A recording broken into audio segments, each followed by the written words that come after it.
If there's one thing Final Fantasy fans love to do, it's explain the game's stories to people. And when you're just trying to decide what video game to play, it can get a little bit overwhelming with everyone shoving their little blorbos into your face.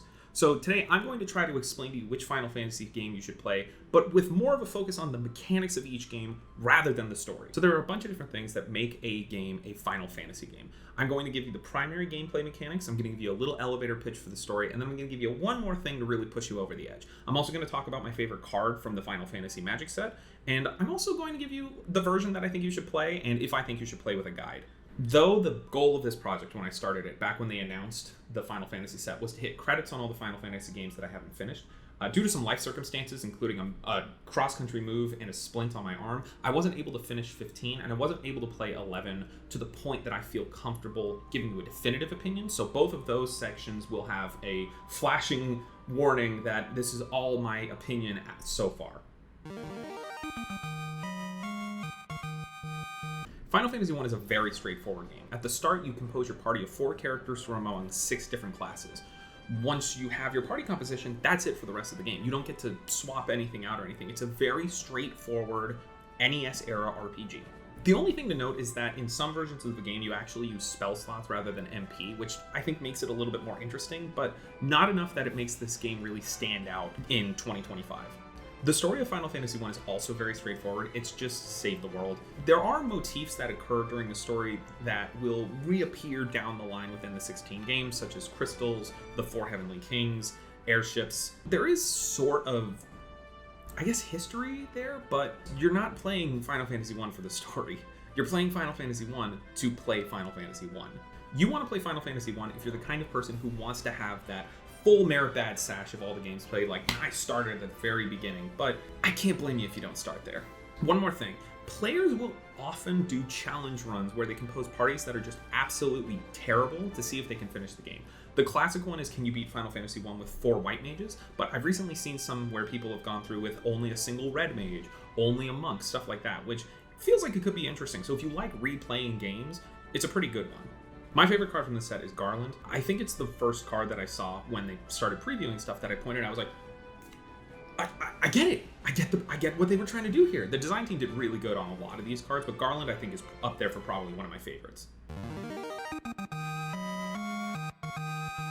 Final Fantasy II is often lambasted for having a really unique leveling system. Rather than having a single experience bar that fills up as you beat enemies, instead you have multiple experience bars for each of your different possible skills. So for example, if Maria is using Fire 1 at the start of the game, by the end of the game, she should have access to Fire 16, which would be dealing a lot more damage. The same thing goes for your different melee weapon skills, as well as your hit points, which is kind of the controversial thing about Final Fantasy II, but I'll get to that. The story is one of many defeat the evil empires, which you will encounter as you play different games in the Final Fantasy franchise. The thing that I really like about II, though, is the Emperor Mateus. He's such a good villain, especially from an NES game, and I feel like he doesn't get enough credit for really establishing what a bad guy in Final Fantasy could be, because as fun as Garland is, he's kind of just a jobber that got promoted when no one was looking. You want to play Final Fantasy II because of the leveling system. Either you want to get it out of the way first, or it sounds really interesting to you. I'm hoping that it sounds really interesting to you, because it is really interesting. One more thing. In some versions of the game, your hit points can actually be increased by dealing damage to yourself, but it depends on which version of Final Fantasy II you're playing. So before you have Guy start cratering Firian's skull, make sure he's doing it for a reason. My favorite Final Fantasy II card representative is Commune with Beavers, mostly because my mutual friend, Interesting MTG Art, posted, oh, wouldn't it be funny if they put this scene from Final Fantasy II onto a card? And they did, and when I was sitting in the crowd at the PAX East reveal party and this came on the screen, I lost my mind, because I was like, how did you know that? How did you know that? Final Fantasy III introduces a true job system for the first time. And while the Final Fantasy III implementation of it is not my favorite, the job system itself is my favorite thing Final Fantasy can do. Throughout the game, you'll be unlocking different jobs for each of your 4 different Warriors of Light to compose your party with. Each job has its own specific skill. For example, thieves are able to steal, ninjas are able to throw, black mages are able to use black magic. Unfortunately, this is very much a first draft of the job system. There are certain encounters throughout the game where you need to bring certain jobs with you. For example, Scholar, which has the ability to determine elemental weaknesses, is required for a fight where the boss is constantly shifting what it's resistant and weak to, and you have to know so that you don't accidentally heal the boss. In addition to this, there is definitely an optimized party towards the end of 2 ninjas and 2 sages, and it's kind of like, why are you even bothering bringing not these guys? Sages can use all forms of magic, ninjas can equip everything and have the throw command, and it's like, while the story for Final Fantasy III is not all that interesting in the grand scope of things, it definitely shows them putting more effort into coming up with a world that has a history rather than just being a basic fantasy setting like the previous 2 games. And I think that's the strongest part about Final Fantasy III's story. I would recommend Final Fantasy III to somebody who really likes the idea of the job system, but doesn't want to have to backtrack from the later versions where it's more refined to play the earlier versions of the game. One more thing. The NES version and the DS version of Final Fantasy III have this like job decay system where if you switch from one job to another, you have to deal with a debuff for your character for a period of time. The Pixel Remaster version does away with it, so it makes it so much more easy to play and more fun to try out different jobs. My favorite representation from Final Fantasy III is actually a cheat. It's the crystal cycle. I'm just a huge sucker for crystals in Final Fantasy, and I think that the original elemental crystal cycle is so important to the foundation of later games that being able to put them onto cards, that was really cool. Final Fantasy IV introduces a system that is so good, Square Enix actually used it for the next 5 Final Fantasy games in a row, and even in some games that aren't part of Final Fantasy. Rather than inputting all of your commands at the start of your turn, instead, each character has their own loading bar that, once filled, lets you input a command. The enemies also have their own loading bar as well, so you are constantly inputting commands throughout the fight. There's never really a dull moment. Final Fantasy IV also has a very large cast, which blends itself well to the roles system that it introduces. Rather than have all of your characters be able to meld themselves into what you want them to be, each character kind of fits a predetermined spot into the party composition. Cecil's your tank, Kane's your DPS, Rosa is your healer, that kind of stuff. Final Fantasy IV is also the game that I feel like has the first real story in a Final Fantasy game. You have a definitive narrative with characters that have their own arcs, you have character deaths, you have shocking revelations, and it feels like the first time Square kind of really knew what they wanted to do with a story in Final Fantasy and executed it very well. And that's why I think 4 is actually one of the best places for you to start if you're looking to get into Final Fantasy, because of how foundational the active time battle system and the story have been to every game that came after it. It will allow you to really appreciate the influence that that game had on the franchise as a whole. One more thing, there are a ton of different versions of Final Fantasy IV that you can get these days. Be aware that the DS version, for whatever reason, is super, super difficult. I could have just been bad at video games when I was a kid, but that's like one of the only games that I never finished. And I didn't actually finish Final Fantasy IV until I went back to the advanced version a few years later. My favorite representation of Final Fantasy IV is obviously Cecil. And it's mostly that when I was talking with friends about the Final Fantasy set, I was like, oh, they're going to put double-faced cards into the set, because how do you do a Cecil card without making it transform? And somebody was like, oh, you just make him a figure of Destiny. No, he has to transform. Figure of Destiny's not good enough.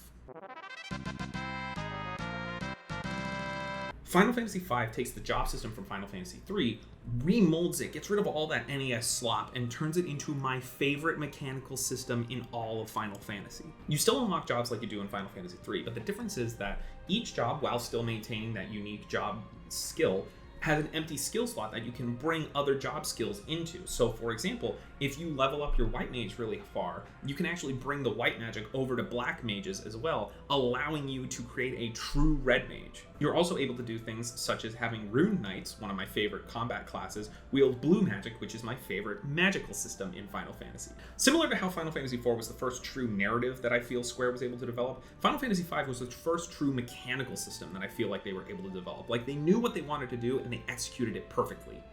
And you could count this as bias, but because it's my favorite mechanical system, I think you should play Final Fantasy V first to really experience this system that rewards you for playing the game. Like, grinding doesn't feel bad in 5 because you get new skills. The story is unfortunately not as tight as I would like it to be. It's another save the world kind of situation, but it does include some characters that I feel very connected to even to this day, like Gilgamesh and Exdeath. And it could just be a bias, but I think you should play Final Fantasy V if you want to experience this buttery smooth mechanical system. It's just so good. One more thing. It's not the only game that has a challenge run, but the Final Fantasy V 4-Job Fiesta is my favorite challenge run among all Final Fantasy challenge runs. There's also a cool charity event that is run every year that I think you should check out. This is the information for the charity run. You should go and check out the VOD, or if I get this video up in time, you could go check it out live. I didn't open my favorite representation of Final Fantasy V in any of the products that Wizard sent me, but it's Galif's final act. I don't know what it is about Galif. I just really, really like this old amnesiac man who's willing to do anything to save all of his friends. And getting to see that on the card, just really nice. So there's a reason Final Fantasy VI is the only pixel era game to get a commander deck. It's just that good. It's considered to be one of the best Super Nintendo RPGs, up there with like Chrono Trigger and Earthbound, for a very good reason. Magicite, my second favorite mechanical system in all of Final Fantasy, beaten out only by the job system in 5, allows you to suit up your 14 different party members with summons. These summons allow you to sort of mold your characters into what you want them to be, despite them all having predefined job roles from the start of the game. While I don't think Final Fantasy VI gives you as much customization as 5 does, I think it has a lot more versatility in their characters. So for example, say you have Sabin, your monk. Normally in an RPG, he would just be doing very small damage as the caster set him up with his physical buffs, with haste, re-raise. But in 6, you can actually just give those spells to him so that your casters can set up defense, heal, while you ready yourself for the actual battle to come, which I feel is a lot more interesting combat-wise than it would be if you just have your one guy who's attacking, your one guy who's healing, and one your guy who is tanking. The story is also probably my favorite Rebels Against the Empire story in Final Fantasy. The game has a fantastic twist that would be really shocking if there wasn't an entire commander deck built around that twist. I think you should play Final Fantasy VI if either you don't particularly care about the previous evolution of the series from 1 to 5, or if you just want to play a good video game. It's a really good video game. One more thing, Kefka is my favorite antagonist in all of Final Fantasy. Too often the characters are either too aloof, or too serious, or are a force of nature, and it's just fun to have a bad guy who likes being a bad guy. Also, I think Dancing Matt is better than One-Winged Angel. That might be a cold take at this point, but I don't care. Now I'll give you 3 seconds to guess my favorite card from the set. 3, 2, 1, it's Suplex. Was it going to be anything else? You thought it was going to be Kefka? No, it's going to be Suplex. There's hardly anything to talk about with Final Fantasy VII. It is the video game. It has probably had more of an impact on culture than any other video game, let alone Final Fantasy as a franchise. And because of that, I would kind of be shocked if you don't know what the materia system is. Each piece of equipment in Final Fantasy VII has a number of slots for materia. Each piece of materia grants different abilities, skills, magic, and so on. Because of this, there isn't really defined roles or jobs in Final Fantasy VII. Instead, you kind of build each character out. A really common thing is to have one character loaded up with all of your white magic, and another character loaded up with the cover and the counter material, so that when the white magic user is being attacked, the cover counter character blocks the attack and then immediately counterattacks. The story, I mean, it's Final Fantasy VII. It's a masterpiece. You don't need a reason to play Final Fantasy VII. You should just go play Final Fantasy VII if you haven't. One more thing. You might be tempted to play the Final Fantasy VII Remake instead of playing the PlayStation 1 game. Don't do that. Remake takes the things that you expect to happen after playing the base game and twists and shapes them into a new story that is way more compelling if you have the history of Final Fantasy VII under your belt already. My favorite representation of Final Fantasy VII on the cards is actually Aerith's rescue mission. It's pretty much only because the ability word take 59 flights of stairs. Up until this point, I haven't really been sold on ability words, but after this, it's like, okay, you got me, guys. Going from Final Fantasy VII to Final Fantasy VIII, it kind of felt like I was eating lobster rolls in like Portland, Maine, to eating lobster rolls at a grocery store in rural America. It's wild how much worse the experience was. In theory, the junction system is similar to the materia system in Final Fantasy VII, where you equip all of your different characters with the different spells to enhance their abilities and sort of set them up into their own roles of tank, healer, and DPS. The other thing that you can do with junctions is you can equip summons to your characters similar to Final Fantasy VI. The problem is that they don't award any magic. They mostly only award stat boosts, and I don't really find that very interesting. The way that you gain these spells is that you have to use a command called draw during battle to stockpile these spells. And in my personal experience, towards the end of the game, I was finding a lot of spells that I really wanted multiple copies of. For example, double and triple, which allow you to double and triple the next spell that you cast. The issue is that when you do find these spells, you need to spend a lot of time drawing them, and that's just boring. And then on top of that, once you have access to all these spells that you want, you have menus and menus and menus of different spells, and you have 3 characters that you have to equip, and I just ended up using the optimize button, and I didn't feel like I was actually playing the game with 3 defined characters. It was just 3 messy slops of magic, and it was just not fun. One thing that'll give the game is that the story does have an interesting hook, with students in a military academy uncovering a plot of absurd scale. I just don't really like how it gets executed towards the end. Personally, I think this is the worst Final Fantasy, and if you want to get it out of the way first, great place to start. One more thing, the game does have a fairly interesting minigame called Triple Triad that you can play basically from the start of the game to the end of the game. The thing that I want to let you know is that Triple Triad is like kind of required because you can break Triple Triad cards down into magic that you can equip to your characters, and it's just like, I didn't know that till the end, so I hadn't been playing Triple Triad, so I missed out on a lot of stuff, so just don't forget that. My favorite card from Final Fantasy VIII in the set is Memories Returning. Not only do I think that it is a really good, flavorful connection to what is happening in the game at the time, I just think it might be my favorite mechanical design of any instant or sorcery in the whole set. Final Fantasy IX is the most Final Fantasy. It's a culmination of all of the previous 8 games, combining their history, their motifs, their systems, into something that really feels earned. Unlike the previous 2 games, Final Fantasy IX focuses more on roles. Steiner is your knight, Vivi is your black mage, Zidane is your thief. And the way that they handle leveling up is that all of the equipment that you attach to your character gains AP as you win battles, and after you fill up the equipment's AP bar, it is then attached to your character permanently. So once you've learned Fire 1 through the Black Mage staff, you now have Fire 1 on Vivi for the remainder of the game. It's nice not to have to build your characters like you did in 7 and 8 through materia and junctions, but I'm not the biggest fan of having to leave equipment on characters to give them abilities after I've acquired a new piece of equipment that I want to use more. So say, for example, Zidane is learning the Mug ability, but I gain a new weapon that is stronger than the weapon that he's currently using. Unless I want to forego having him learn Mug, I need to leave that Mug equipment on for much longer or level grind, which is not my favorite thing to do. The plot of Final Fantasy IX is very much a storybook. It feels like you're playing a video game of a Jim Henson film that never came out.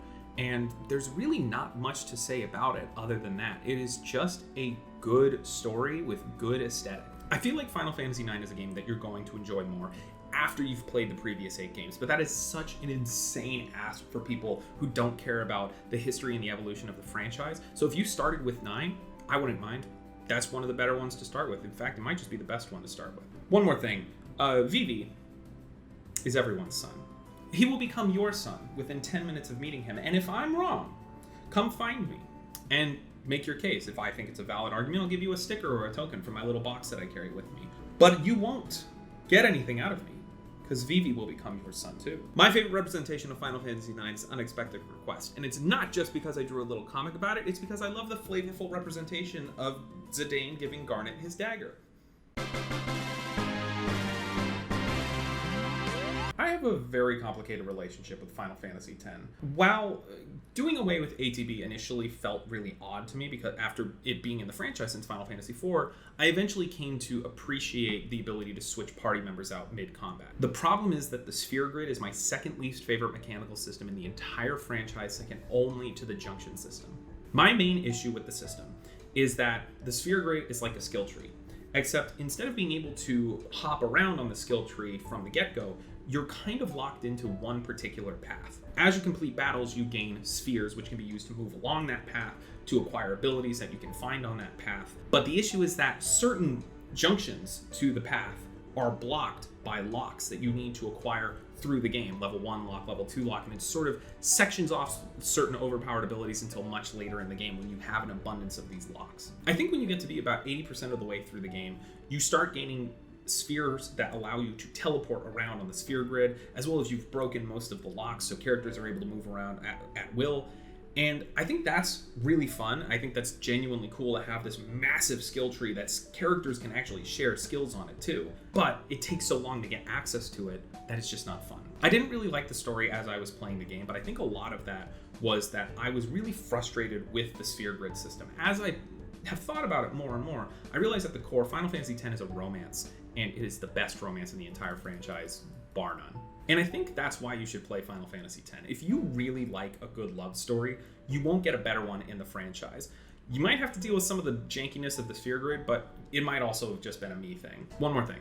Final Fantasy X actually has a remastered version that's available on a lot of modern consoles, and it has a lot of really good quality of life features, like there's ×3 speed, there's no enemy encounters, there's supercharge, but it looks worse than the PlayStation version. I would do some research to figure out which version of the game you want to play. I played the remaster version, I was totally happy with it, but anytime I see any footage from the PS2 version, I'm like, that looks really good. My favorite representation of Final Fantasy X actually comes from the bonus sheet. It's Lucca Stadium. This is another one of those called shots that I made in the lead up to Final Fantasy. I was like, I don't know if they're doing a bonus sheet. I don't know if it's going to be a secret layer, but there's going to be a card with the artwork of the Blitzball Stadium, and it's going to be Strixhaven Stadium. And I'm so smart. So it's going to be a little bit difficult for me to talk about Final Fantasy XI, despite it being my first Steam purchase all the way back in 2009, I think. I've never actually had a chance to sit down and play the game. It's a game I really want to get into. It is an MMO from before World of Warcraft got big that was designed to be able to be played on the PlayStation 2. It is almost an alien experience from everything else that I am used to.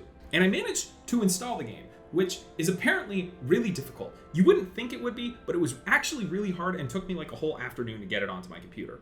I'm also very thankful to have some friends who are willing to take me through the game, sort of like a guided tour through the expansions, because I think they're weirdly non-sequential in their storytelling. I don't really know, it's confusing, but that's honestly why I'm excited.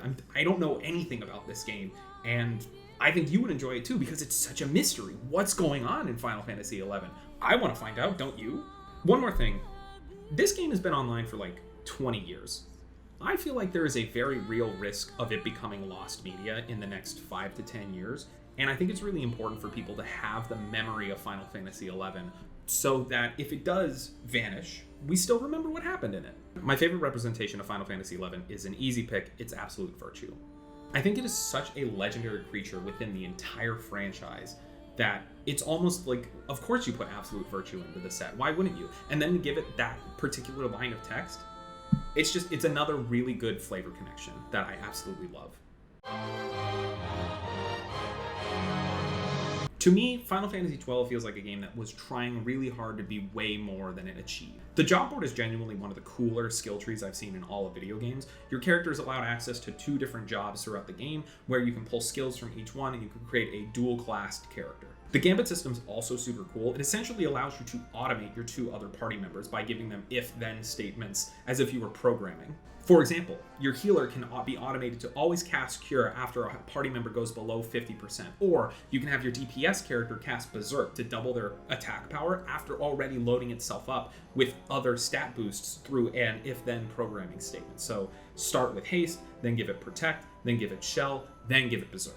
The very large open world, along with the long list of side quests you can get from the hunt boards, it feels like it's a game that you want to sit down and play for months at a time and really get comfortable with. And as much as I like the mechanical system in 12, it never really made me feel like I wanted to explore it and get really deep into it, or really explore the world, or really play any of the side quests, because I was mostly playing it for the story, which I did not like. The story of Final Fantasy XII is a Defeat the Empire, which is a classic Final Fantasy story, but the characters and the actual plot beats, they just kind of fell flat to me. And I think that's not the game's fault. There was a lot of problems with the production behind the scenes, but that doesn't mean I'm going to give it a pass. And I just don't really care for it. I think this is a game that people will like playing. I think as a video game, it is a very solid product, especially for people who really like to play open world games, who like having these long checklists, completionism stuff. I'm just not that guy. One more thing. Final Fantasy XII takes place in Ivalice, which is a setting that is actually reused in multiple different Final Fantasy games, such as Tactics, Tactics Advanced, and Tactics Advanced 2.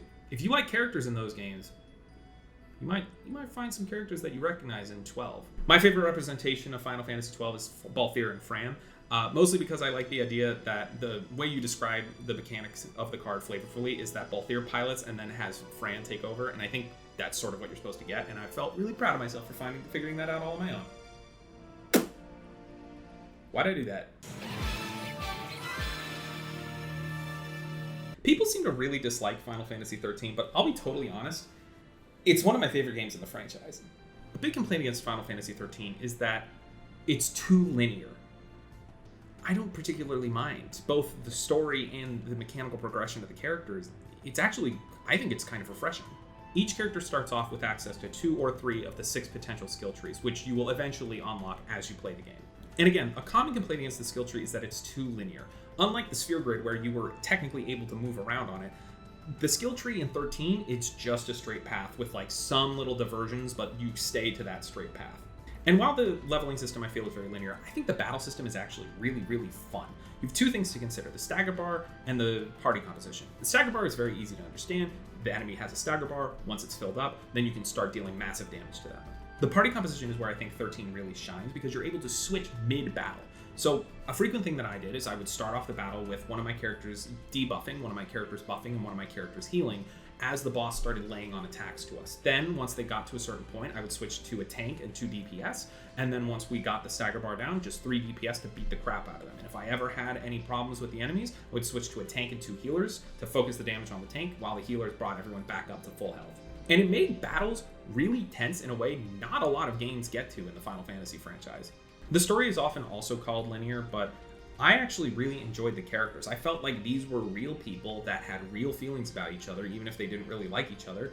And it just felt good to watch them go from being essentially outcasted by their society to saving it. I think Final Fantasy XIII is a great place to start if you're not looking to deal with all the complicated mechanics of the previous games, and you just want a game that you can sit down and play and just enjoy. One more thing. Final Fantasy XIII is actually a rare case where the mainline series gets direct sequels, and it actually gets 2 sequels, which I've heard are really good, and I actually liked 13 so much, I'm going to go back and play them. I'm not going to play any of the other sequels, only 13-2 and 13-3.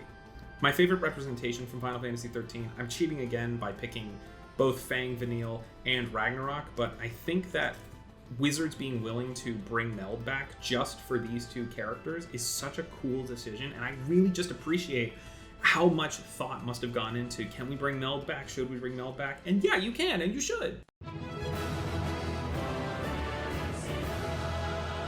It's really hard for me to figure out a way to convey how much I like Final Fantasy XIV into one video. It's one of my favorite games of all time. It created an environment for me and my friends to hang out in during the pandemic. It allowed me to experience all of these callbacks to the previous 13 games in one setting, specifically built for me, someone who loves those kind of callbacks. It is as much a game for people who love Final Fantasy as it is a game for people who love playing World of Warcraft style MMOs. And the reason I think you should play Final Fantasy XIV is because it has the nicest online community I've ever been a part of. The range of kindness that you find from the community in this game is astonishing. It can sometimes be as little as somebody just saying that they like your outfit. Sometimes it can be something mechanical, like the first time that I tried to tank a dungeon, I had no idea what I was doing, and some very nice people helped guide me through it.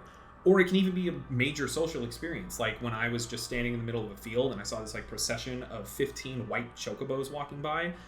I went up to investigate. It turns out that they were just coming from an in-game wedding and invited me to the after party at the Gold Saucer, and that's how I joined my guild. And it takes a really long time to get caught up with this story. To get from A Realm Reborn to Endwalker is hundreds of hours of gameplay.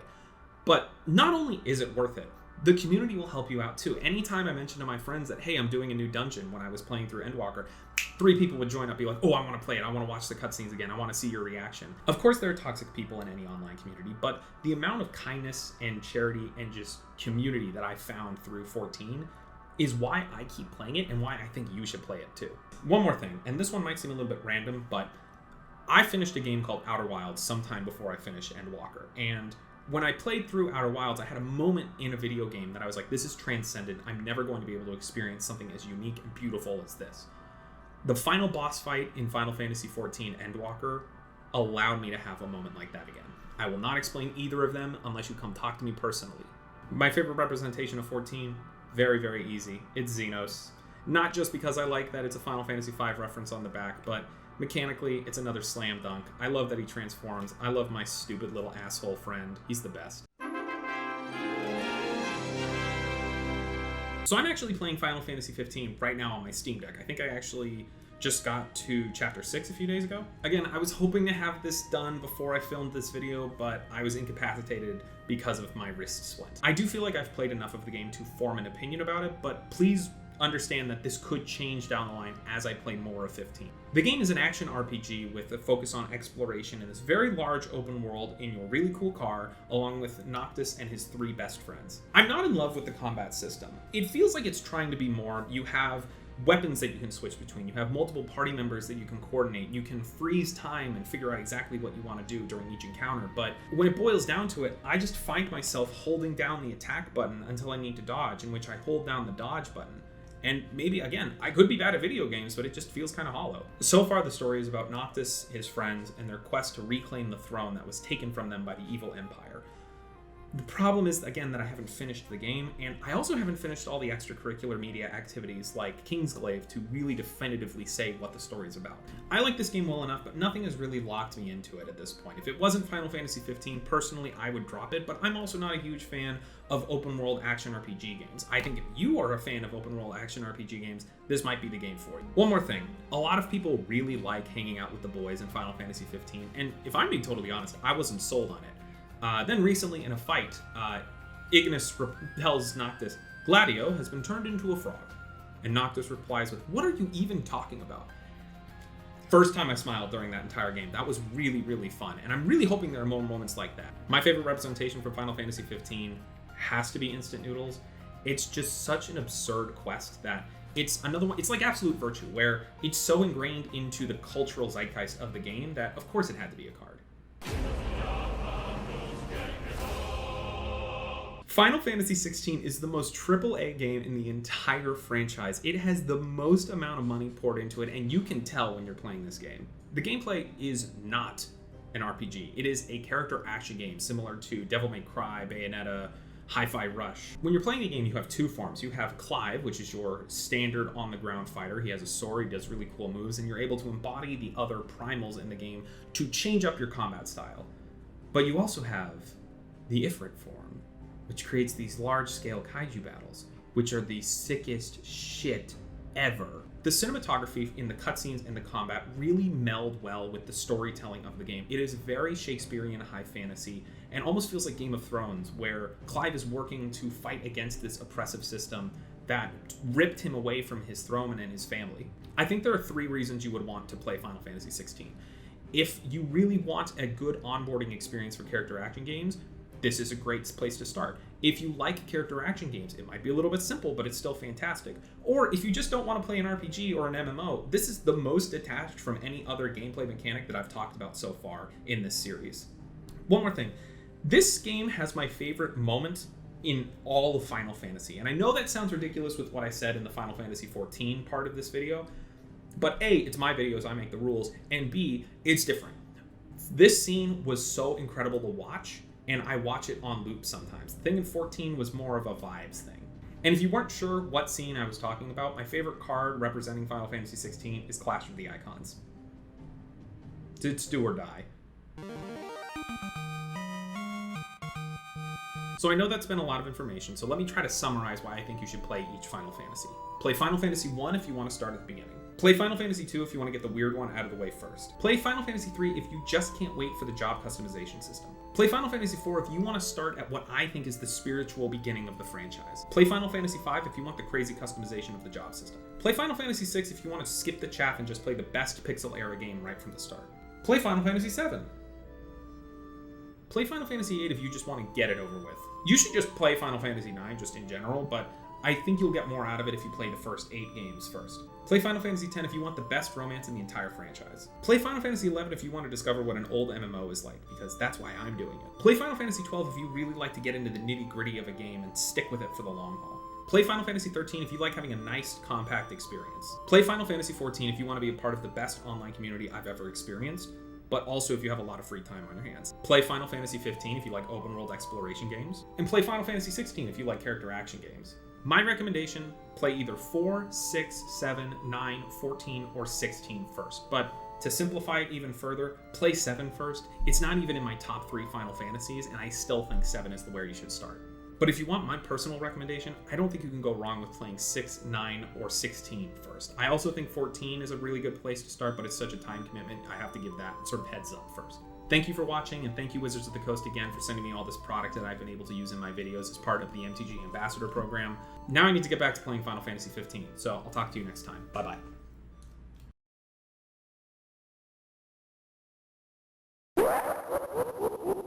So if you have Maria using Fire 1 from the start of the game, by the end of the game, she should be casting Fire 16, and her Black Magic skill, which I can't remember if it's like Mind or whatever. There's like different skills for each of the... I'm looking up what skill in Final Fantasy 2 uses Black Magic so I can convey this information to you correctly.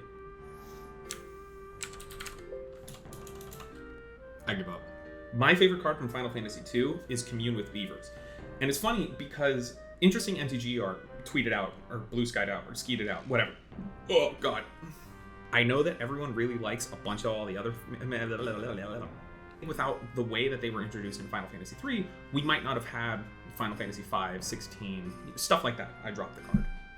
The take is ruined. Final Fantasy 5 takes the job system that was introduced in Final Fantasy 3, crumples it up, and throws it out. What am I talking about? Magicite allows you... Am I even recording? Hold on, I have to see if I'm recording. Okay, I am recording. Could you imagine? So, for example, Sabin can be loaded up with a bunch of black magic.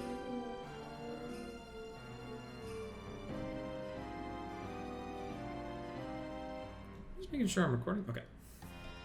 I'm just also making sure that I'm recording over here. Each of your character's equipment slots have a different amount of materia slots within each. Fuck. It's not called remake because they remake the game. It's called remake because remake is part of the story. Does that make sense? I just came up with that on the thought. It's not in my script. I'm probably going to take that out. Going from... God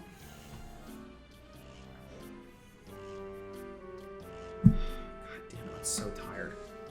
But the difference is that you have to draw the magic from... I don't know what I'm saying right now.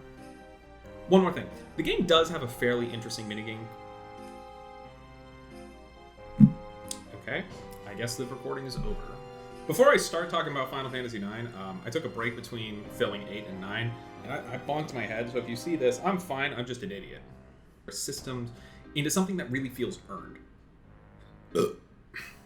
Teach different skills, and as long as they've been attached to your character for long enough, you gain ability. I'm fucked. It's fucked. I'm gonna make sure that I'm recording. I think I am. Okay, cool. But because of the flavorful representation of Zidane giving Garnet her dagger. Fuck, that's not his pronouns!